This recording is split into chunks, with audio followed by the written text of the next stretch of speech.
Shana Tova, everybody. Welcome back to high school. I wish my high school looked like. I have to say that it's so good to see all of your faces here. It's so good to hear all of your voices here. It's a real special thing to think that we're moving somewhere, moving in the right direction. Shana Tova means a good year. As I taught last year, it also means a good change. The Hebrew word Shana also has the same Hebrew root as the word for to make a change. And so we've definitely made a change in the right direction, being able to comfortably gather here. And it's wonderful to see you. It's wonderful to be joined by everyone who's with us on Zoom as well. You're very much also part of our community this evening. And I know that it won't be too long before the change, the good change, continues, and we can be back in our temple home once again. Other exciting changes this year you see before your very eyes, including our wonderful worship team, including Dr. C and our student intern, Rebecca Tao. We're so glad to have you both here, and your leadership, musically and liturgically, just elevates everything we do. Our wonderful choir, helped as always by our steady Walter. We're so glad for your leadership. And don't they sound wonderful this year? I think they would. I also want to recognize that we have two rabbis emeriti in this house right now. Rabbis Offner and Summer. I'm so glad to be with you here and to be joined as we move upward in our trajectory as TBT. As we prepare to begin this service together, as we prepare to embark on the new year as one community, we'll begin with the lighting of the festival candles. So I invite yet another rabbi, Rabbi Susan Landau, to please come and light our fire department friendly regulation.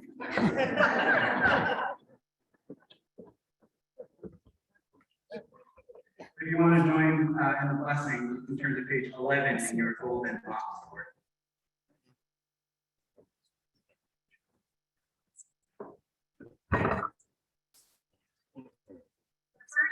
The Torah is let there be light. So we are commanded in everything you do, be a menorah, a bringer of light. Live with honor and integrity, do your work with passion, and the radiance of your deeds will live after you. May our ideals burn bright, forever unextinguished. And may we live our lives like the flames we kindle, always stretching upward, striving for the good, reaching for you.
Continue on page 17.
Page 15.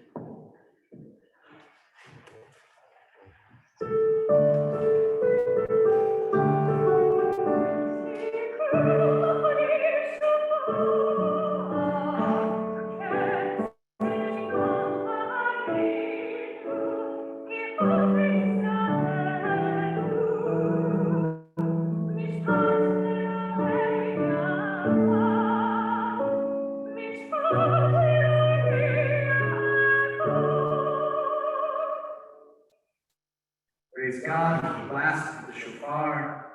Blessed are you in our lives, Adonai. You hear with love the shofar, the true voice of your people Israel. Baruch atah Adonai, shomea kol ruach amo Yisrael, v'rach amin. Page 19. Our God and God of our ancestors, may we know your blessings in the year 5783. Eternal One, bless us and the whole house of Israel with renewed life, with happiness and peace, comfort and courage, resilience and strength.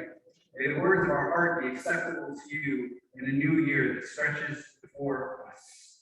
We are forever grateful for the gift of life. If it's comfortable, please rise and turn the page with us for our call to worship.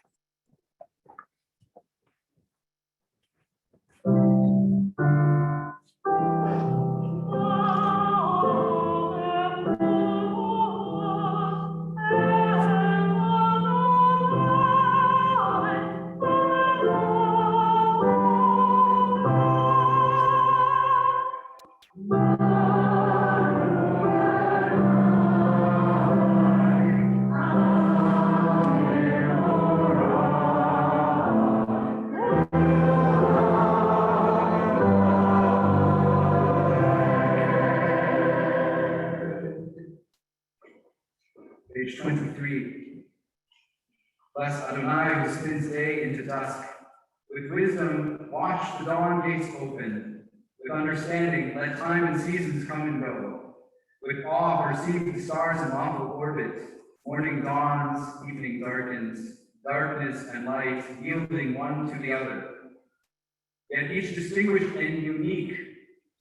Marvel at life, strive to know its ways.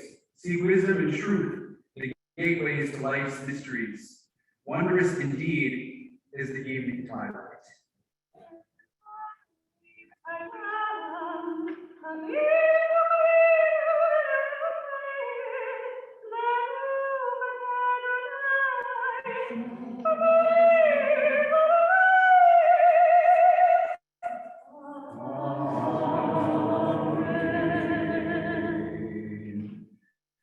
Page 26.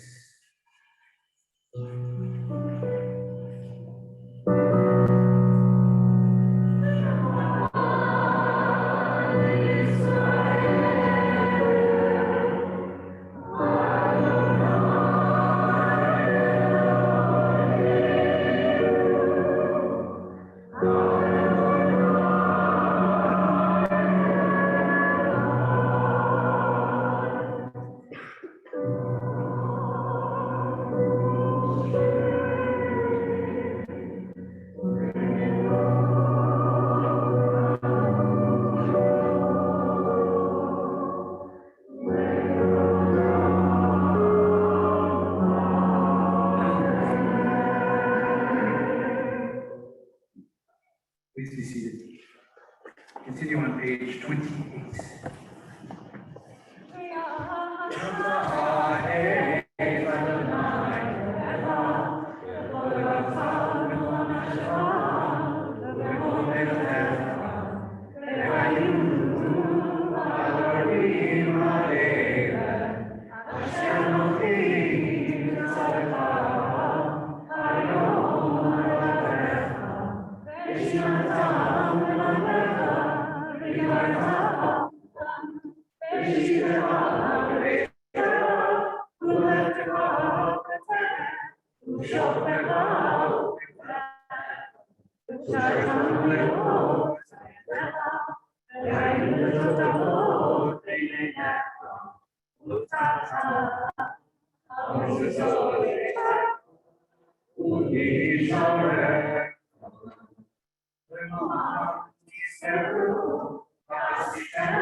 Invite us, friends, to read together on page 32, where it says truth and faith. Truth and faith, these are fundamental to our existence. God alone is their source, and we are Israel, people of God. Our sovereign saves us from tyranny, redeems us from his violence through countless wonders, from his brutality through great deeds beyond measure. We are Israel, the people of God, the giver of life, who will not let our foot play. The maker of miracles for us against Pharaoh, signs and portents in the land of Egypt, the one who brought our people of Israel from iniquities to enduring freedom. That freedom song on page 34, we sing free.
As evening now gives way to night, the light disappearing from the horizon so soon, ever sooner in this autumn season. We pray our homes will be the place of safety and peace, that we will feel a sukkot shalom, a canopy of peace and wholeness and repose when we lie down to sleep. Page 36, please join us in Ashki.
Blessed Blessed One, you spread over us that Sukkah Shalom, the canopy of peace, a shelter for us and all Israel, your people.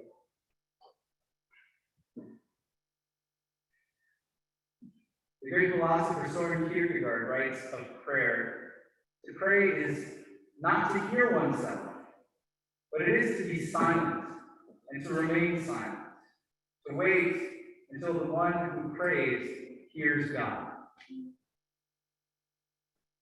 I believe that most people who try to pray at some point throughout their lives are hoping to hear something back, or at least to feel something when they pray.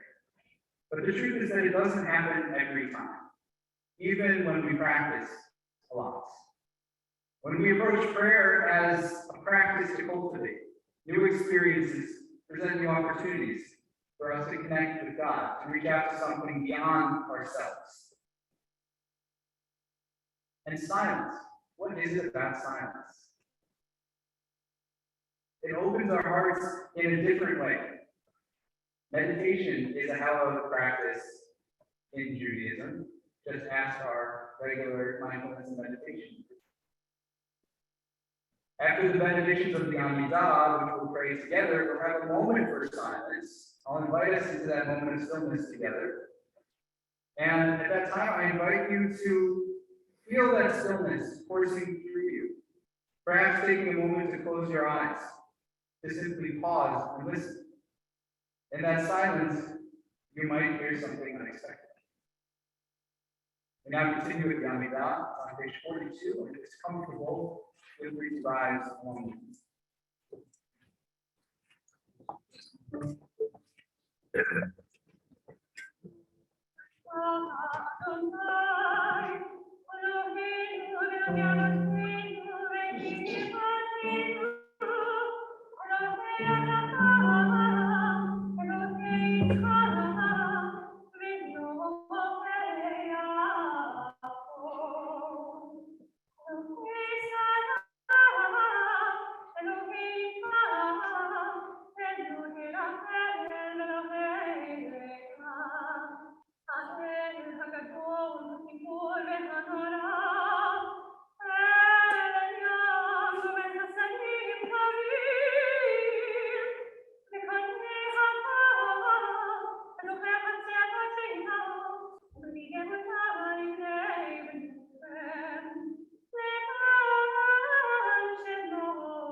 ונשא ונורא שמך, ואין אלוה מלבדך ככתוב, ויגבח אדוני צבאות ומשפט ואל הקדוש מקדש וצדקה. You are holy God, your name is awe, there is nothing divine beyond you.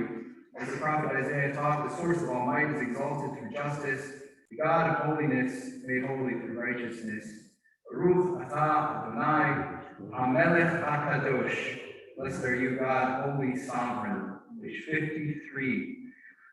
You chose us with love to be messengers of mitzvot, and through us you made known your aspirations. Among all the many peoples, you gave us pathway to holiness. Among all the great nations, you uplifted us and made yourself our sovereign. And so we seek you and serve you and celebrate our nearness to your presence. Your great and sacred name has become our holy. Page 54.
Continue on page 57.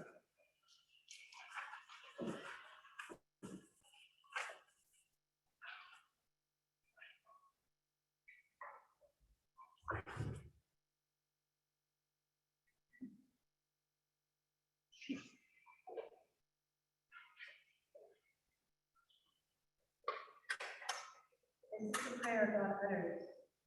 May my mercy come from my anger. In all my actions toward my children, may my compassion prevail. And this is the prayer I say. Compassionate one, rule over me today and always.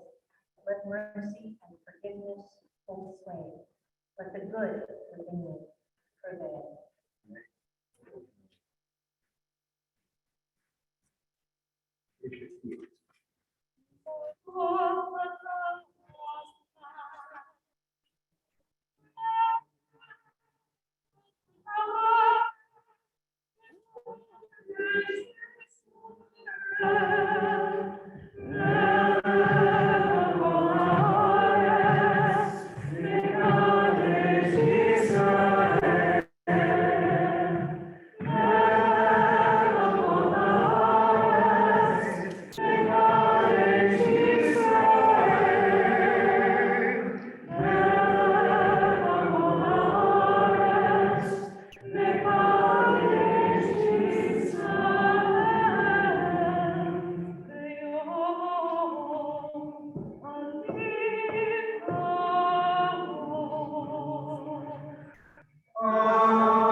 Be seated.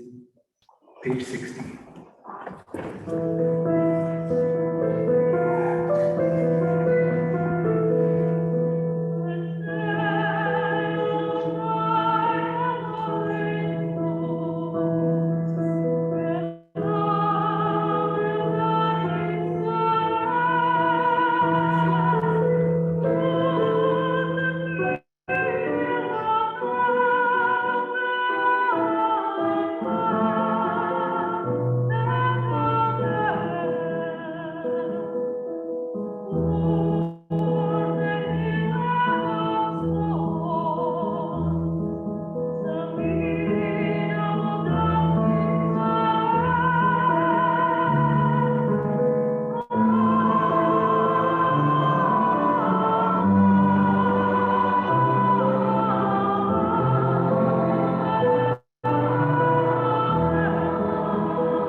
enter a moment of silent prayer to God. Amen.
Recently, the Wall Street Journal published an article about the newest dining trend sweeping the nation.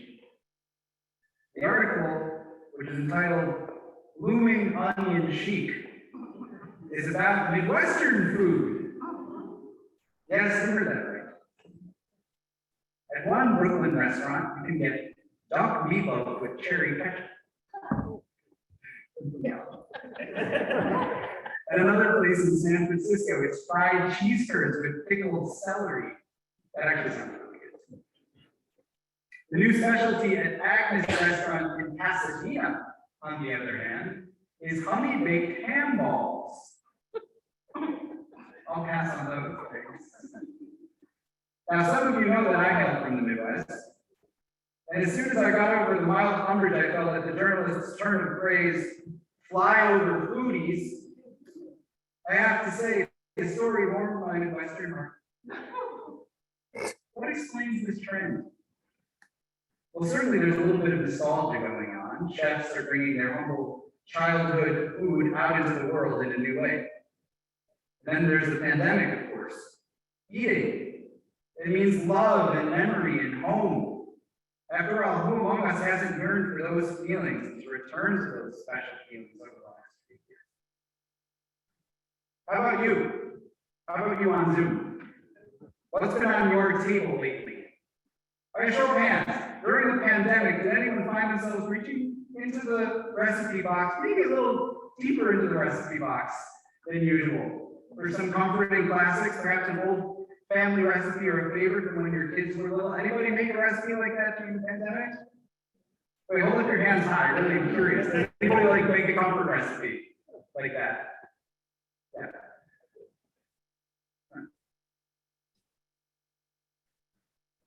Taste and smell are like a time machine for the emotion. So when I read this article in the journal, I was reminded that whether it's my Midwestern comfort food, or your Bobby's Blitzes, or that place that you used to take the kids when they were little, it never hurts to go back to basics. It feels so good. And what about our Jewish comfort foods, friends? In the Landau Moss family, we just completed our tradition of a Rosh HaShanah Seder, which has been going on for how long? A very, very long time. Thankfully, that meal is vegetarian, so there's no fish head on the table. Yes, that really is a Rosh Hashanah tradition. Has anybody grown up in a household where there was a fish head on the table or a carp in the bathtub? You know what I'm talking about? Those who know, I may be not me, and those who don't know are glad they don't. To broaden this concept somewhat, I'd like to ask, what's on your Jewish table this year? Many of us grew up with some version of, I would call, elementary Judaism. I used to call it pediatric Judaism, but I see Karen and Stu, and I can't use that word like that, because they do this kind of work.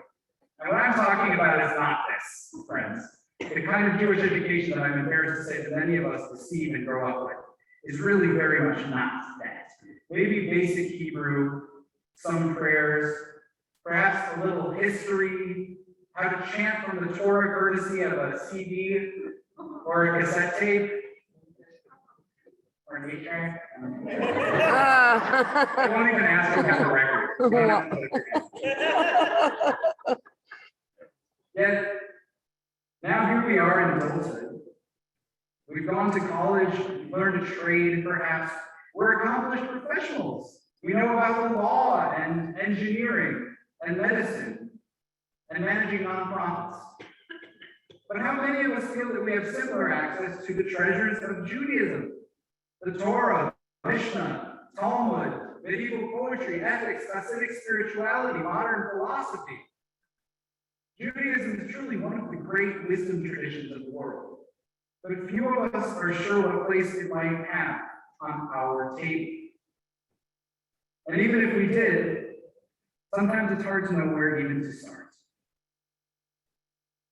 But you know what? As soon as you take the first step, you'll quickly find that there's nothing to be ashamed of and everything to gain.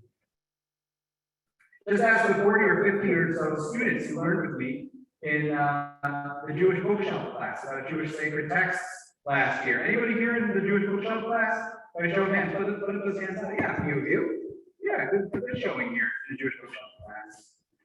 Together, students from many different backgrounds learned a lot about Jewish history, studied a little Talmud, and everybody, I think, survived the volunteer, right? These are people just like you. Some of you even remember some of what we learned. In that class, we learned that one of the major turning points in Jewish history was when the Romans destroyed the second Jewish temple about 2,000 years ago. The Jewish temple with the capital T was the center of all social, religious, and political life for near about 1,000 years. So a significant shift was needed after its destruction if Judaism was to survive. And the ancient rabbis came up with something very smart. They turned the centralized temple to the localized synagogue. The family table took the place of the ancient altar. For the first time, everyone could participate together. And not coincidentally, I would say, this was around the same time too that the Passover Seder was developing as a formal ritual. It too based around the family table. It too open to all. As we say during that Seder, Kol vichrin yete v'yechol, Kol vitzrich yete v'yifsach. For those of you who know a little Hebrew, you'll know instantly that that's not Hebrew. It's what language? It's Aramaic. It's the lingua franca. It's the relevant language of 2,000-year-old residents of Judea, which just goes to show you that this ritual was written and created by the people, not by the rabbis. The rabbis put some nice things on, but the people came up with it. In fact, Passover is the most widely celebrated of any Jewish ritual throughout the world. One of my dreams one day is to visit the largest Passover Seder in the world. Anybody know where it is? Think about it, and if you get it right, there's a special prize for it, please. I love Passover because it's the original DIY Judaism. Anybody can do it. It's a celebration in the home around family too. So that leads me back to my original question. What is going on your Jewish table this year? It doesn't have to take a lot of time or any background knowledge. As I say that, you might be thinking to yourself, really, Rabbi? At my stage of life, all that I have going on, I'm so busy. Well, allow me to introduce a man named Akiva. Akiva lived during those tumultuous years around 2,000 years ago, when Rome destroyed that great Jerusalem temple. It was a very dangerous time. Warring factions, lots of backstabbing. This would have been really good for the next sequel to Game of Thrones if they went all the way back that far. So Akiva kept his head down at first. He really couldn't care less about Jewish learning or Judaism at all. In fact, he hated the ancient rabbis so much that he used to say, and I am not making this up, "Who will bring me a rabbi so that I can bite him like a donkey?" Why a donkey? Why a donkey and not a dog? Well, those of you who work with animals know how powerful a donkey's jaws are. And a donkey is more likely to break the bones. Yeesh. I'm pretty lucky I didn't run into Akiva in those days. But one day Akiva had a change of heart. He decided at the age of 40 years old, which was, by the way, a lot older back then than it is today, to start studying Torah. In a beautiful gesture of humility, I think, he went with his son to the kindergarten teacher. It says all of this in the Talmud. He went with his son to the kindergarten teacher, and together they learned the alphabet, the Hebrew alphabet, for the very first time. What changed in him that he made this decision? Well, according to the Talmud, the story goes like this. One day, Akiva was standing at a well. He noticed that the stone was worn away at that well by the constant drip of water falling, dripping, each drop constantly over time. He thought to himself, just as the soft engraves the hard, the words of Torah which are hard like iron, how much more so shall they engrave my heart, which is the flesh and blood? Just as the soft engraves the hard words of Torah, which are hard like iron, how much more so shall they engrave me? Now, it's a little unclear exactly what Akiva means when he says that the words of Torah are hard like iron. Those of you who have done a little Talmud study with me or elsewhere know that there's a lot of ambiguity and frequently you have to guess what's going on and interpret. But here's what I think. I think that even then, even 2,000 years ago, when everything Jewish was so centralized, even then, learning the very basics felt hard and impenetrable. The words of the Torah were too heavy for Akiva, a beginner, to pick up. Nevertheless, he intuited that learning that first Aleph and first Bet would imbue his life with great purpose. And in fact, Rabbi Akiva would eventually become one of the greatest sages in all of Jewish history. Now, everyone is not destined to be a Akiva. I will certainly never be an Akiva. As my teacher, Rabbi Danny Zemmel, says, I am lucky to labor every day of my life to even carry the same title as Akiva. And I know it can feel really intimidating to get started.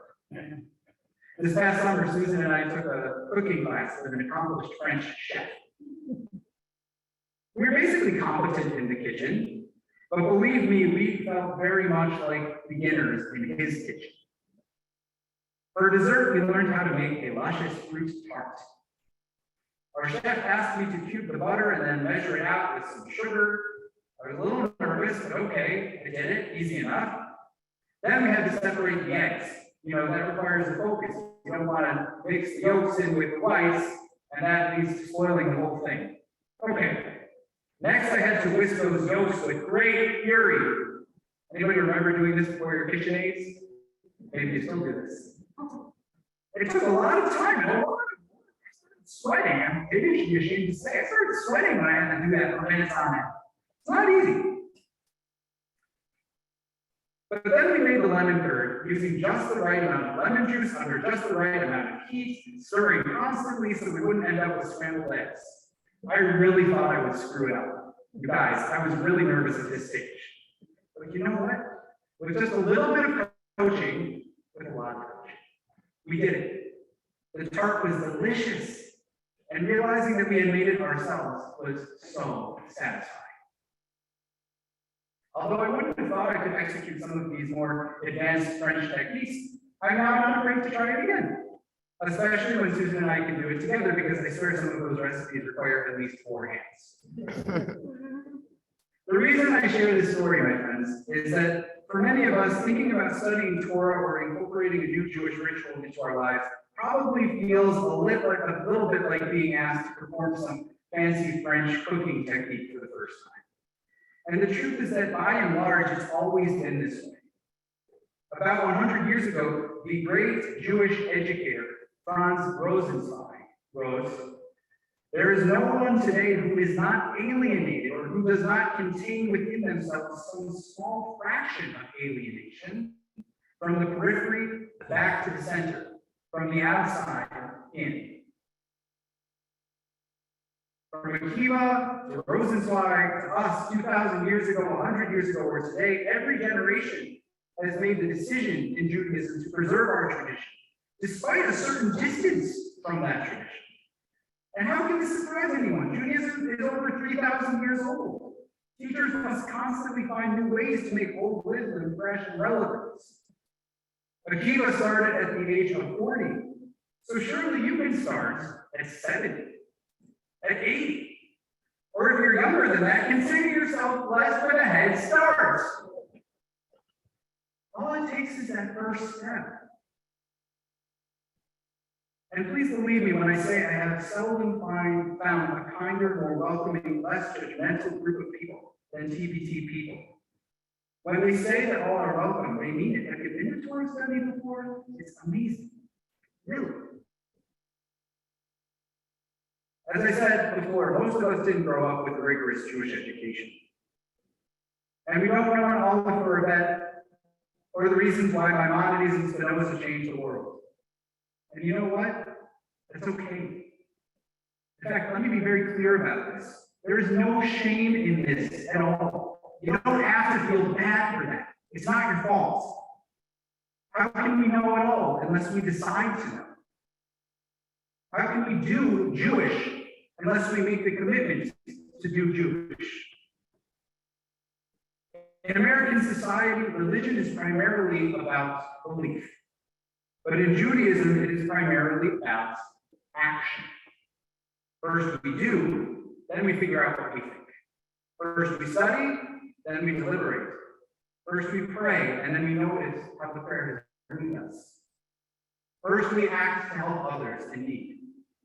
Because it's just what Jews do. In Judaism, action doing. It's like a muscle we must build, a muscle that once we exercise, it strengthens us spiritually, ethically, interpersonally. Here's the thing though, everybody. Unlike French gastronomy, Judaism is ours. It is yours. It's not somebody else's that you learn. It lives within you. It's a treasure passed down throughout millennia. A universe of meaningful practices and orientation toward humanity and living the good life. It resides deep in our marrow. It's right there, just in front of you, just waiting to be discovered. Judaism is a trove of sparkling gems that has outlasted nearly every other civilization in history. In the face of every persecution, dislocation, and destruction, isn't that alone enough for us to give Judaism a chance? Growing up, one of my teachers was the brilliant, the gruff, the kind Rabbi Arnold Jacob Wolf. He explained the Jewish commandments to these folks like this. He said, I try to walk the road of Judaism. Embedded in that road, there are many jewels. One is marked Shabbat, and one civil rights, and one kashrut, and the other honor your parents, and one says you shall be holy. There are at least 613 of them, and they are different shapes and sizes and weights. Some are light and easy for me to pick up, and so I pick them up. Some are too deeply embedded for me, so far at least, I get a little stronger by trying to extricate the jewels as I walk down the street. Some of them, perhaps, I shall never be able to pick up.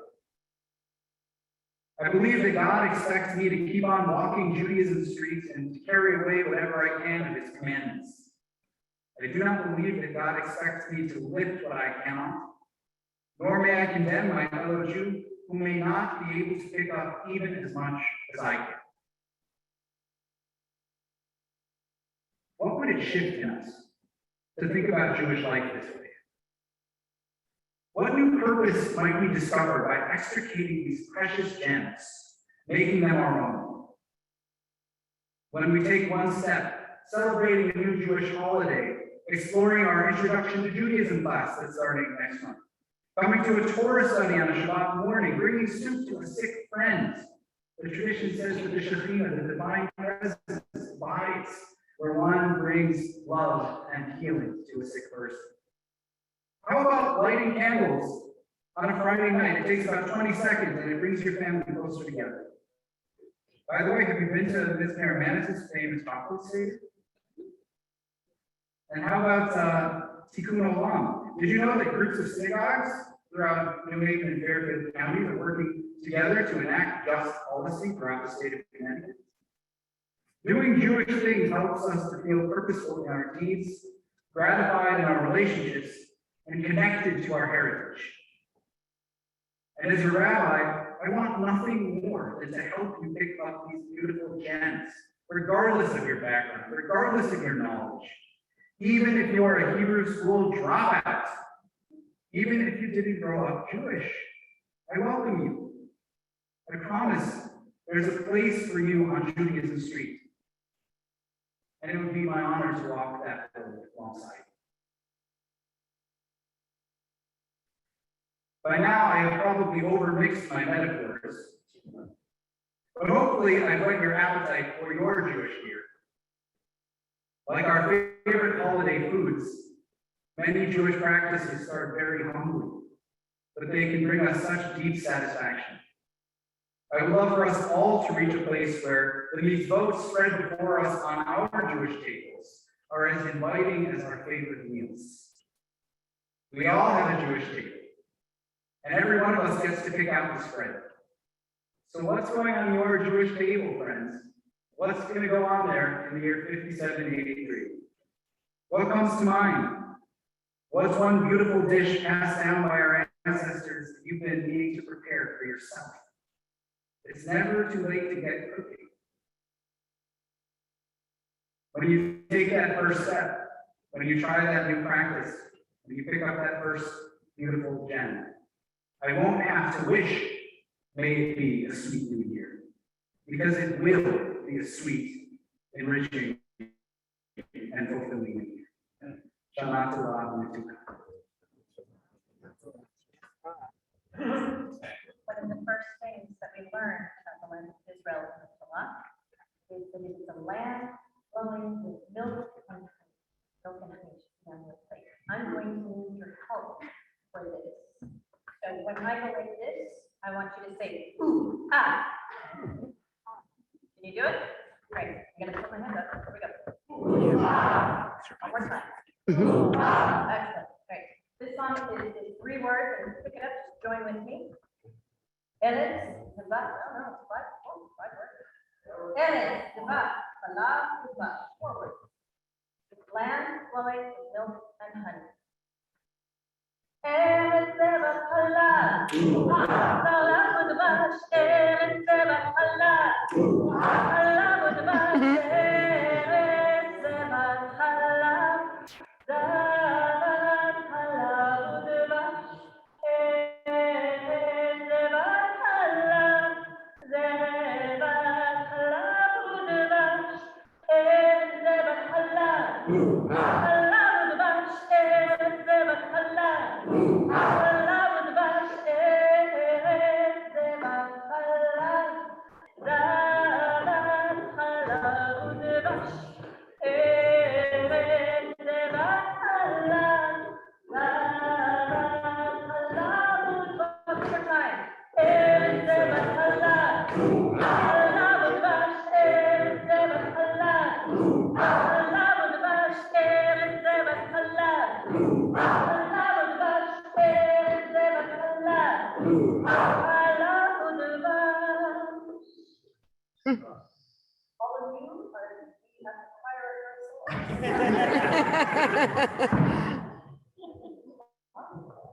At TBT, it's our custom to make space in all of our worship for healing prayer for all those who are in need.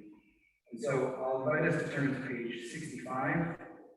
We'll make our way to a moment of Mishavera.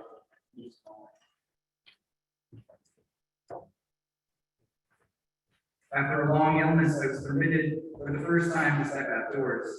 And as I crossed the threshold, the sunlight greeted me. So long as I live, I shall never forget that moment. And everywhere in the firmament above me, in the great vault between earth and sky, on the pavements, the buildings, the golden glow of sunlight. It touched me too with friendship, with warmth, with blessing. And I remembered how often I had been indifferent to the sunlight, how often preoccupied with petty and sometimes mean concerns, but I had disregarded it. And I said to myself, how precious is the sunlight, but alas, how careless of it we are. Source of blessings, may we open our eyes to the radiance around us. May we open our hearts with gratitude and our souls with appreciation. May the Eternal One who blesses all life, bless and strengthen all in our community who struggle with illness. This is not me. May those whose lives are touched by illness be blessed with faith, with courage, love, and caring. May you experience the support and sustenance of family, friends, companions, and community. May you be granted restful nights and gentle days. We pray for all those in our community and our extended family in need of healing. May they know with HaShanah, precious moments of healing and a sense of wholeness of body and soul. May those who care for the sick with their hands, their voices, and their hearts be blessed with courage and stamina. May those who pursue healing through medical skill and knowledge be blessed with insight, patience, and compassion. May all of us, the sick and the well together, find courage and hope. Together we say, Amen. Please join with us on page 245.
God, in this night of return, let us find the humility to come close to you and to open ourselves to your presence. For you are absent only when we fail to make room for you in our hearts, distant only when we turn away from you. Now, as others have done before us, let us overcome doubt and speak these words of affirmation. We call you Avinu, as loving parents. Forgive our wrongs and our failings. Accept us in our human frailty. We call you Malkeinu, as sovereign of our souls. Help us rise from our brokenness to build the world of Shalom. To this vision, we now offer ourselves in you.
Friends, we lift this cup for the year that is gone, for the mountaintop moments and the taste of joy, celebrations, shared milestones met, all we've mastered and achieved since we last met, for wedding rings, tears, and kisses under the chuppah, new babies, first words, and first steps, for the children who bless our homes and bring light to our community, for today mitzvah and confirmands, young teachers of this holy congregation, ours to cherish and guide with love. For beloved wives and husbands, sisters and brothers, for loyal friends who grow more precious with each passing year. For this TBT community, which nourishes us all. For all we've learned, for all we've struggled through, for challenges surmounted and disappointments met with courage. For last moments shared with those we love and lost. For parents and grandparents whose memories are with us forever. We lift this cup for the year that is gone, for the year that begins. May we meet it in strength and unity and hope. We lift life's cup and celebrate survival. So may we sanctify each day that is ours. Page 79.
As we begin to conclude our service now, calling the Shabbat on page 82, please rise as comfortable to do so.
Yet no joyful holiday can annul the grief of the mourning. Hearts are still tender. We need to be held in moments of sadness. God, I don't feel ready for this holiday. I'm dislocated in spirit and in time. Be with me as my boat drifts on these currents. Help me trust that I am not alone, that I will find my way to a familiar shore. Don't ask me, God, to pretend away my grief. Guide my loved ones to accompany me wherever my heart needs to be. And if I reach joy to my own surprise, protect me from the guilt sparked by my rejoicing. Let me be present in my heart now and always as I stumble through this collision. Blessed are you, God, who hears prayer. Mourner's Cottage is on page 90.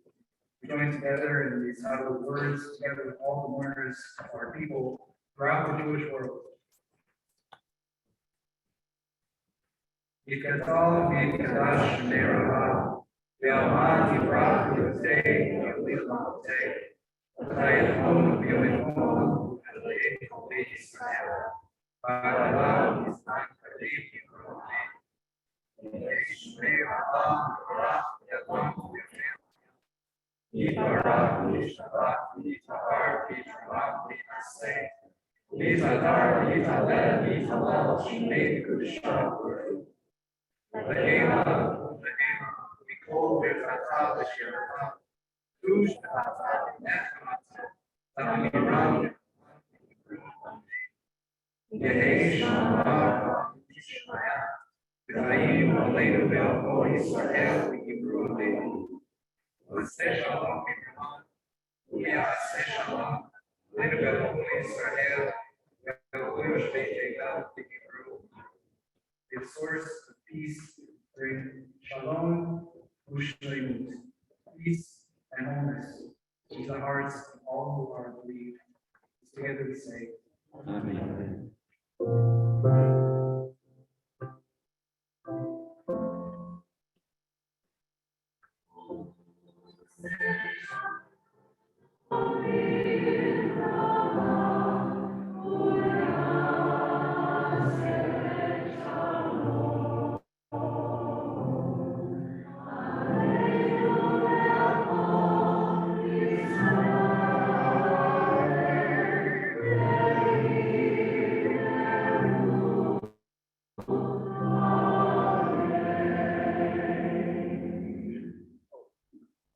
Please have a seat, everybody. Good Yontif, friends, so good to be together. So good to be together. And there's so many people to thank. I know it might not seem obvious, but so many hands, hours, and sweat equity went into making it possible. So I'd like to thank first of all the people you can see up here, including Dr. Casorla and the student intern now. So lucky to have you. A wonderful choir led by Walter at the keys. I'd like to thank Kim and Bonnie, who's not here, but Kim, you worked so hard for us day in and day out. I know this is a big list, so thank you. And of course, our entire team, including Dan, Len, I think Len's here tonight, I saw him at the entrance. So thank you, Len, if you can hear me. Thank you, Haida, for helping the technology work every single time that we meet, and Susie as well. Stu and Rack to make all of this happen. Really, everyone pitched in, and so we're very grateful. I'd also like to thank our friends at Guilford High School for making tonight possible. Thank you guys so much for your hospitality and your welcome. Tomorrow, we have a lot going on, so we look forward to seeing you throughout the day, including for our morning service at 10 a.m., which will not be here. I have a question, everybody. Will our service be here? No. This is my camp counselor coming in. Thank you for humoring. No, it's going to be at Woodwinds. Yes, very good. We're going to be at Woodwinds in Brantford tomorrow to pray at 10 a.m. for our shopping service. And then for our children's service, we'll be meeting at East Warwick Beach in Madison at 3 p.m., followed by Tashlich at 3:30. These are wonderful, warm, and accessible services, and everybody is welcome. Plus, I hear that it's supposed to be a really nice day tomorrow, so hopefully we'll see you out there. Our day 2 Rosh Hashanah service will again be at 10 a.m. at Woodwinds on Tuesday morning. And if you'd like to come to our cemetery service, our memorial service, you're welcome to come to Clinton at Beaverbrook Cemetery this Sunday at 2 o'clock, 2 o'clock in the afternoon on Sunday. Most of these services will also take place on Zoom, although the ones that are off-site will not. So we hope to see you in person, especially if you're not comfortable being in person inside. We have those outdoor services will be welcoming to you. Other announcements, most of you received one of those paper bags that our social justice committee is always working hard to make happen. For the food drive, please fill them up and bring them at the specified time on the bag, not to Woodwinds, but to TBT on October 7th. You can also contribute a monetary contribution online. There's instructions on how to do that on the bag. If you would like to participate in special things we've got going on during the week forward, which they tell me is only 10 days away, then you need to sign up, okay? So two of those options include the Break the Fast, which is happening this year. So we look forward to seeing you for that, but you need to register online, please. And also, yoga requires a reservation. Susan's class, I think, does not require a reservation. No. Both of them are around the same time on that afternoon. But the Torah yoga, holiday yoga class, which I personally wish I could be at, of course I wish I could be at all of these things, but you know, one can only do so much at once. Please do take a look in your inbox and RSVP for where you want to participate. Finally, please make sure to bring your mock sword home with you tonight and back with you tomorrow throughout all of the services until we see you to return them at the end of the holidays. Did I forget anything? Okay, that's the thumbs up. So it's time for our constituents. So, Judaism is actually fairly famous for singing happy songs and minor keys. We have to sing about mixing the happy with the sad, the understanding, even at a wedding, we break a glass. The understanding that which is happy always is sad, that which is sad is always infused with joy. And on that note, we're going to be singing the song HaShanah, which is one of my favorite songs when I was a kid. And it too is infused both with longing for this beautiful, sweet new year that we are all going to have, and for an understanding.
Your days are like scrolls.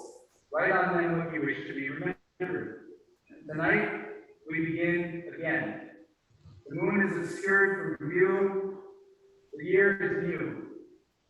There is no way to move but forward. There is no life to live but the one that we are blessed to live. So may those blessings overflow for ourselves, our families, our community, and our world. HaShanah Tova Tekatenu. May you and your family be inscribed for a good year, 5783. HaShanah Tova. Shabbat.